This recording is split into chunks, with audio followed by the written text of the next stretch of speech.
Hi, I'm your host Jared Gross, and thanks for joining us on The Community Producers, a monthly show produced by community volunteers like myself. We begin this month with Dennis Walker and a discussion about distracted driving. We're featuring the Society Against Distracted Driving, and Bruce Smith's our guest. Hi, Bruce. Morning, Dennis. I know you're keeping busy in both promoting and seeing what's happening in traffic. The driving habits are changing, and not for the better sometimes. Yeah, it sure has been. In the last few years, we've had a noticeable increase in distracted driving, and with that was, of course, a lot of accidents and a lot of driving infractions. I guess a lot of people think about cell phones, talk to people once you're stopped, or wait till you reach your destination. What are some of the basic messages we're trying to get out to people then? Distracted driving comes in a few different categories. It can not only just a cell phone, but it can be your navigation unit on your car. It can be a handheld GPS. You know, and more manufacturers are building into their vehicles now that you can't adjust your GPS when you're driving, but if you're going to use it, it has to be adjusted before you leave. What are some of the other points that you're trying to get across to the public? I mean, I know the the numbers are going up on not only in the vehicles, but people walking, and they're walking distracted. Now that's another element too. Yeah, that's another one, and I don't think there's any fine for that yet, but when they're driving, it's 1 in 4 accidents right now, Dennis, are attributed to distracted driving. And that could be, like I say, a phone or a handheld device of some type, DVD player, even people are watching DVDs in their car. That again is distracted driving as well.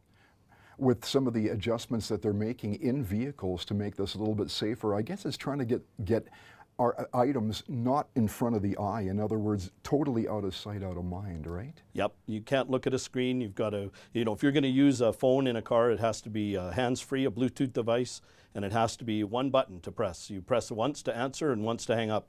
You can't adjust it at all during that, or it's a distracted driving charge. I guess it's hard to know exactly how much a vehicle is going to sway, even by looking off for even a second or two. And a second is a long time when you're in traffic, maybe moving your hand off the steering wheel to grab something.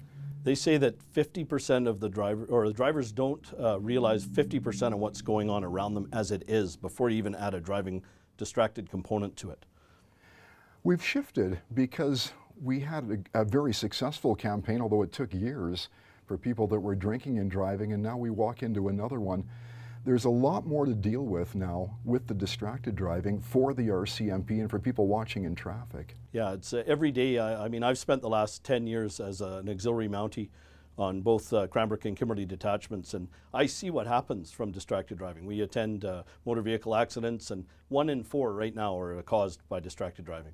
So that's an ICBC premium issue. It's a loss of life or injury problem, and it just seems to be not getting any better. I'm a cyclist, and what I see quite often is you'll stop at a 4-way intersection, and I believe that people are trying to be safe, but they think, well, I'm stopped right now. I've got time to make a quick phone call. But I think what happens is once the light changes, the conversation continues, they're in motion, and then we start all over again. They're actually not allowed to use anything to do with a handheld device at a light. You've got to be actually pulled over away from traffic and parked legally to use your device. How hard is it to try and police this? It's difficult. I mean, when we attend a motor vehicle that's the driver's suspected of using a device, it's many times the device is in the back seat, and we'll look at it, and of course it's live in the middle of a text or live in the middle of a call, but it's been placed into the back seat to maybe give the idea that it's not being used. The Society Against Distracted Driving here locally, do you have a series of meetings, a group of volunteers? We do. There's 4 of us involved, Dennis, and we know all 4 of us are like-minded individuals. Brian Kostiuk, myself, Karen Dietrich, and Elaine Brayton. We meet once a month, and we go over what's happening within the community, what enforcement issues or the RCMP are having, challenges and things like that, and what we're going to do next. We'd like to develop a school program eventually, and hopefully bring more awareness to it. Education always starts with the youth, and they probably can remind the parents. That's the way it goes. You want them talking around the dinner table, don't you? Absolutely. The younger we can get them talking about distracted driving and the pitfalls of it, the better we're going to do in this. Is there a region in Canada or even a country in the world that's maybe a model or doing things right and getting people to not be distracted while they're behind the wheel? I mean, everybody is just starting to look at it as an issue and starting to come up with solutions for it now. Well, for those that are watching here today with the Society Against Distracted Driving, if they want to get involved, how can they do that and who can they contact? They can go right online, or they can text us right off the website there as well. And one of us will pick that up and respond. And we're available 24/7.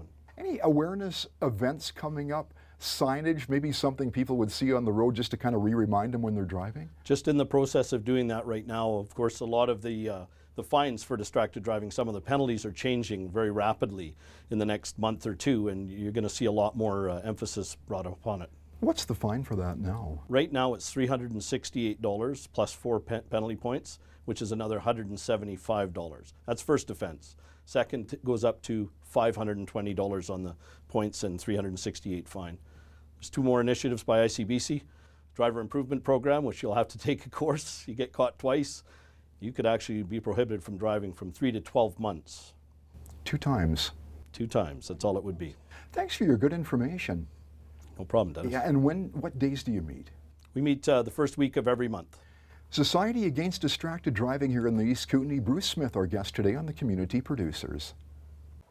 A Big Brothers Big Sisters pilot program is giving high school students a chance to make a difference in the lives of some young kids. Having someone to look up to can have a profound impact on a child's life, something Brandon Victor knows firsthand. He's been a part of the Big Brothers Big Sisters program since 2011.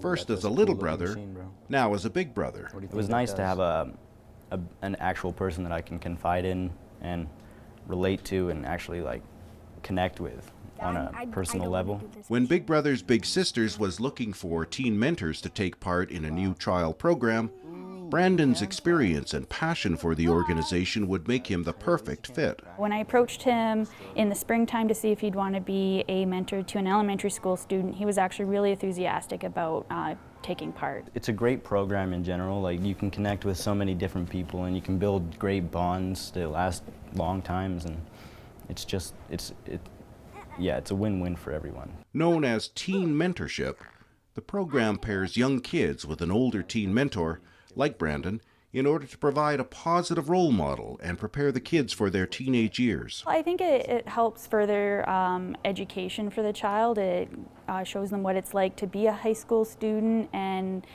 with our students acting as positive role models, it's just making it more of a comfortable transition for the student into whether it's junior high or high school. Not every kid gets this opportunity. It's like a once-in-a-lifetime chance, and it's really nice to actually know that there's someone out there that cares for you and wants to hang out with you once in a while.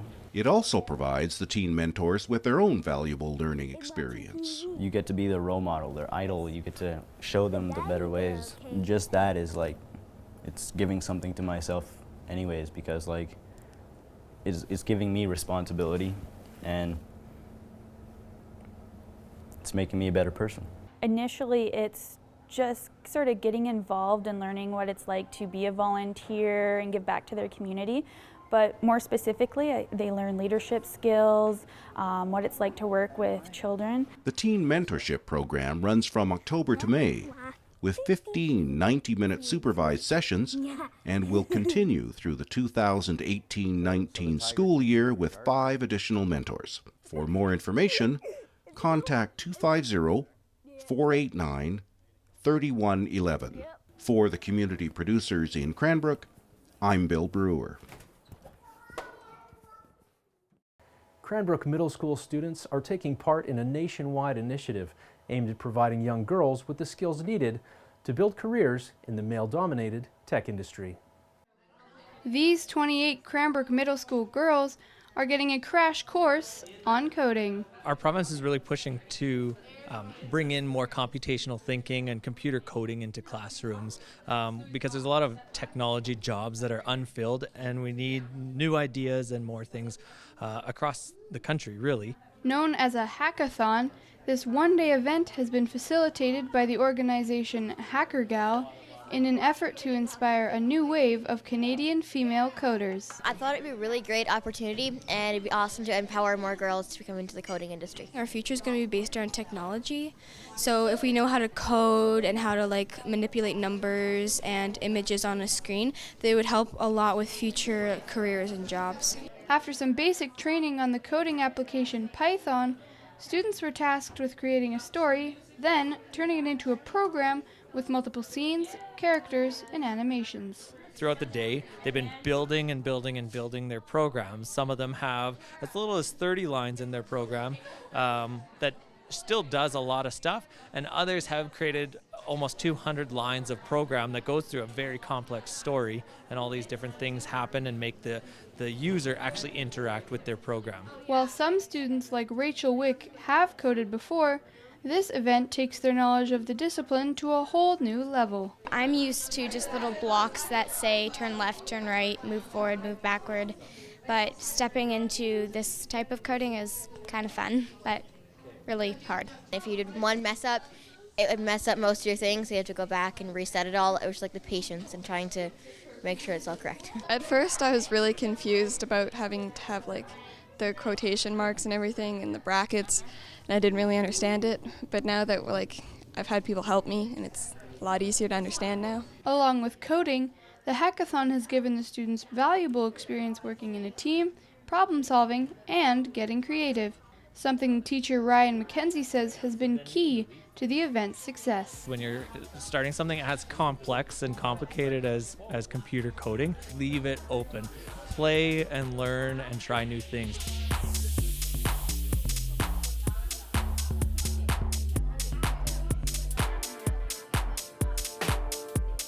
After a full day of coding, students would share their hard work, a roughly 30-second program. It may seem small, but that size of program for an introductory programmer is a massive undertaking, and we learned a ton from each other about what is possible with coding, and laughed and figured stuff out. It takes an incredibly long time, but once you see what you've done on the screen, it's really exciting because you're like, yes, I finally got it. After all those mess ups, it finally is moving where I want it to move. Mackenzie is calling this event a resounding success, and with another national hackathon scheduled for the spring, he's looking to build on the momentum. We're hoping to get a lot more girls out, and these girls will become kind of our experts that mentor the new ones and keep the ball rolling. For more information on the initiative, visit hackergal.org.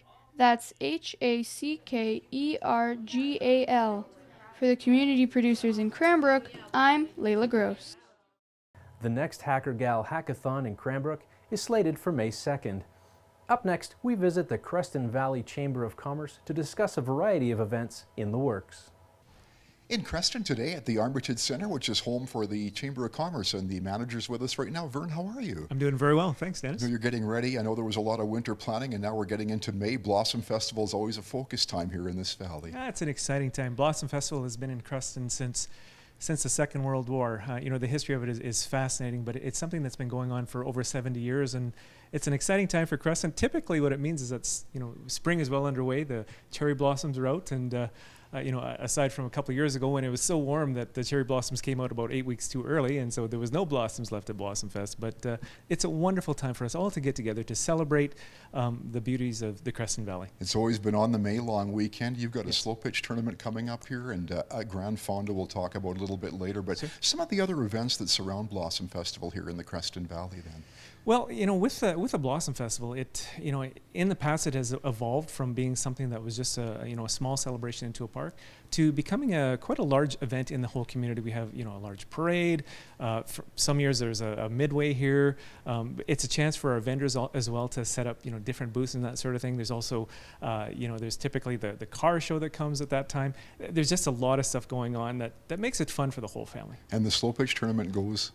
Well, the slow pitch tournament, we were actually looking at doing it on the Blossom Fest weekend, but we found that it was just there was so much stuff already going on with Blossom Festival that we didn't want to add too much to it and overwhelm our hotels. And so we moved the slow pitch tournament to the first weekend in June. This is going to be our first time doing it, and we're really excited about it. It's a National Slow Pitch Association sanctioned event. So what that means is that the top 8 teams from our tournament will actually advance to the Canadian World Series in Kamloops later in the summer. Very good. We'll follow that one through. Very exciting to know in 2019. We're looking way ahead here. But a Grand Fondo is coming here. I know there's a tie-in with Glen Dobie with the Kootenay Rockies Grand Fondo, but how is that coming together? Oh, it's wonderful. Glen and the group in Cranbrook have done such an amazing job with their Grand Fondo there over the years that they've developed it. And Glenn was so kind that he's offered us the playbook to tell us how to run the thing from start to finish. Well, you've got the scenery. Have you mapped out a plan, or would you go through the farming communities like Lister Canyon around or down by West Creston? You know, Dennis, that's an excellent question. There's so many wonderful areas that we could showcase here in Creston. But you know, when we discuss with the bike riders, when we talk to them, what would they like to do and what is their favorite part? You know, if you were a bike rider here, where would you want to ride? Right up the Lake Road, right? That's probably where people want to go. They want to go up the Lake Road and back. And so a big part of our Grand Fondo will be utilizing the beauties of Kootenay Lake. Well, that puts out a call for volunteers again too. Oh, absolutely, absolutely. You know, talking to Glenn, they have about 140 volunteers that help out, and so this is going to be a big event. Now it's coming in 2019, the Grand Fondo, so we got a year and a bit to prepare for it. But you know, you can never start too early with that. We will likely see you in Cranbrook then, watching over the event in September when they roll out. Absolutely, I'll have to check it out firsthand and see how it works. Hey, before we go here today, and thank you for accommodating us here at the Armitage Center. Interesting history to this building. Was a building supply store at one time. You've made a nice surrounding out of this. Well, thank you. You know, the Chamber of Commerce took over this building about 8 years ago, and since that time we've been, you know, discussing on how to make it something that would not only benefit the Chamber but benefit the whole community. And so right now you're actually in the visitor center portion of the building, and our visitor center has operated out of here for the 8 years. We have various other office buildings. We've got our own office building. Arts Council is moving in here. We've got Community Futures, our transit, our forestry. It's a great building, and there's more to come. We got some great things coming. Well, you've got easy access. I mean, Highway 3, you could almost reach out the door and jump in. I mean, you must get a lot of traffic. Just stop in, I don't know, use the washroom, check out the wine list, whatever it is. Well, absolutely. You know, with Creston, we have so many wonderful things to offer just in this little piece of paradise here. Fortunately, our visitor center has been keeping track of those numbers for the last number of years.